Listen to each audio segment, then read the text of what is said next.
Education सदगुरु के daily GK quiz programme में एक बार फिर आप सभी का बहुत बहुत स्वागत है। Daily quiz, mock test, current affairs, question और आंसर के लिए आप हमारी वेबसाइट www.educationsadguru.com पर विजिट कर सकते हैं। तो चलिए दोस्तों, आज के अपने सेशन की शुरुआत कल के अभ्यास प्रश्न के द्वारा करेंगे। कल हमने आपसे अभ्यास प्रश्न में पूछा था कि निम्नलिखित में से किस तिथि को विश्व बांस दिवस मनाया जाता है। इस प्रश्न का सही आंसर है ऑप्शन ए यानी 18 सितंबर। विश्व भर में हर साल 18 सितंबर को विश्व बांस दिवस मनाया जाता है। आपको बता दें कि इंसान के जीवन में बांस एक उपयोगी वृक्ष माना जाता है, जिससे आय तो होती है, साथ में इंसान के पूरे जीवन काल में इसकी लगातार आवश्यकता बनी रहती है, जिसको ध्यान में रखते हुए प्रत्येक वर्ष विश्व बांस दिवस मनाया जाता है। चलिए आज का पहला प्रश्न देख लेते हैं कि हाल ही में भारत सरकार ने निम्नलिखित में से किस देश के लिए प्याज निर्यात पर से प्रतिबंध हटा लिया है। इस प्रश्न का सही आंसर है ऑप्शन बी यानी बांग्लादेश। हाल ही में विदेश व्यापार महानिदेशालय ने पड़ोसी बांग्लादेश के लिए प्याज के निर्यात पर प्रतिबंध हटा दिया है। यह निर्णय विदेश मंत्रालय और वाणिज्य मंत्रालय के बीच हुई बैठक में लिया गया है। इससे पहले डीजीएफटी ने घरेलू बाजार में प्याज की कमी और कीमतों में वृद्धि के कारण प्याज के सभी प्रकार के निर्यात पर प्रतिबंध लगा दिया था। चलिए अगला प्रश्न देख लेते हैं कि छोटे व्यवसायों की मदद के लिए निम्नलिखित में से किस सोशल मीडिया कंपनी ने एक नया टूल बिजनेस सूट लॉन्च किया है। इस प्रश्न का सही आंसर है ऑप्शन बी यानी फेसबुक।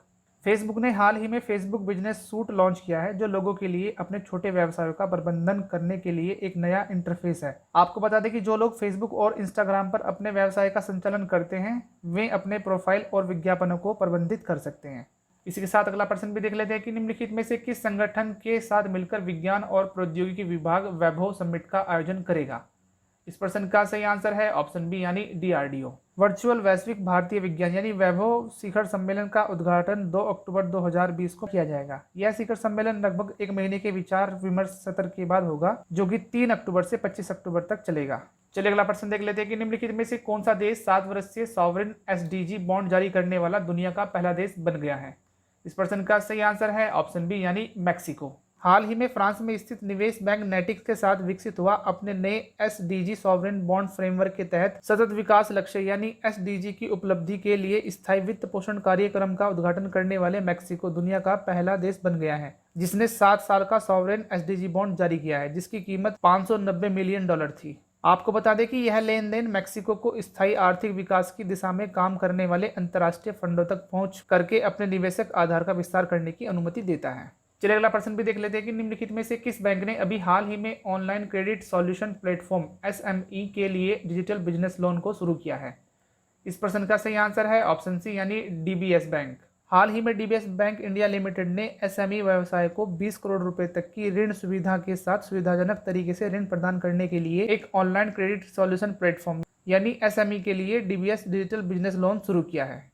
आपको बता दें कि यह सेगमेंट फ्लैगशिप प्लेटफॉर्म सूक्ष्म, लघु और मध्यम उद्यम के पूरे स्पेक्ट्रम में बिजनेस क्रेडिट तक पहुंच को आसान बनाता है।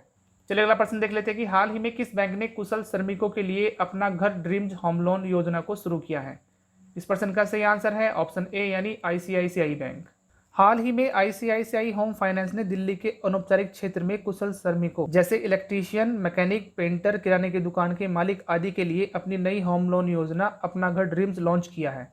आपको बता दें कि इस ऋण की क्रेडिट राशि 2 लाख रुपए से लेकर 50 लाख रुपए तक है, और यह योजना उन सभी दस्तावेजों के बिना अनौपचारिक क्षेत्र के लोगों को लक्षित करती है जिन्हें एक औपचारिक वित्तीय संस्थान से ऋण प्राप्त करना आवश्यक है। चलिए अगला प्रश्न भी देख लेते हैं कि ओईसीडी द्वारा हाल ही में जारी रिपोर्ट के अनुसार भारत की जीडीपी में वित्त वर्ष 2020-21 में कितनी गिरावट का अनुमान लगाया गया है। इस प्रश्न का सही आंसर है ऑप्शन डी यानी 10.2%। हाल ही में ओईसीडी की रिपोर्ट के अनुसार भारत की जीडीपी में वित्त वर्ष 2020-21 में 10.2% तक की गिरावट होने का अनुमान लगाया गया है।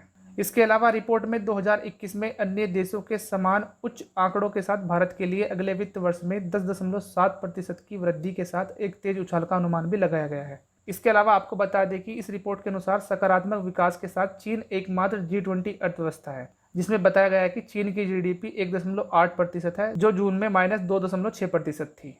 चलिए अगला प्रश्न देख लेते हैं कि ग्रामीण समुदाय को सशक्त बनाने के लिए कॉमन सर्विस सेंटर यानी सीएससी ने किसके साथ मिलकर डिजिटल साक्षरता सेवा चैटबॉट की शुरुआत की है।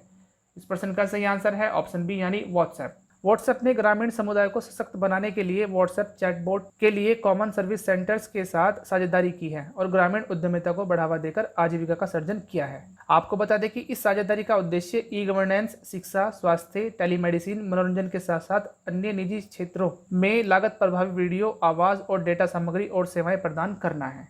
चलिए इसी के साथ अगला प्रश्न भी देख लेते हैं कि हाल ही में भारत के किस पूर्व प्रधानमंत्री ने राज्यसभा सदस्य के रूप में शपथ ग्रहण की है। इस प्रश्न का सही आंसर है ऑप्शन डी यानी एच.डी. देवगौड़ा।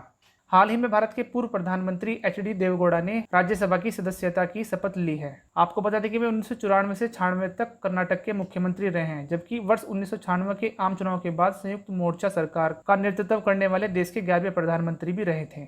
चलिए आज के सेशन का आखिरी प्रश्न भी देख लेते हैं कि हाल ही में जारी आंकड़ों के अनुसार भारतीय रेलवे ने निम्न में से किस अभियान के तहत 9.70 लाख से अधिक दैनिक मजदूरी रोजगार अवसर प्रदान किए हैं। इस प्रश्न का सही आंसर है ऑप्शन सी यानी गरीब कल्याण रोजगार अभियान।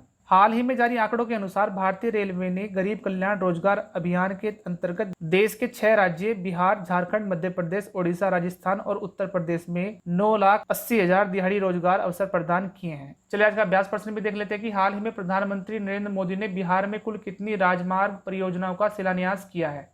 ऑप्शन ए 9 परियोजनाएं, बी 8 परियोजनाएं, सी 7 परियोजनाएं या फिर डी 6 परियोजनाएं। इस अभ्यास प्रश्न का आंसर आप हमारे कमेंट सेक्शन में जरूर दीजिएगा और यदि आज की वीडियो आपको पसंद आए तो वीडियो को प्लीज़ लाइक करें, कमेंट करें और शेयर भी करें। और यदि अभी तक आपने हमारे चैनल को सब्सक्राइब भी नहीं किया है तो चैनल को प्लीज़ सब्सक्राइब करें और बेल आइकन को जरूर दबाएं ताकि आने वाली नई वीडियो की नोटिफिकेशन सबसे पहले आप ही के पास हो। तब तक के लिए आप हमारे चैनल पर लगातार बने रहिए।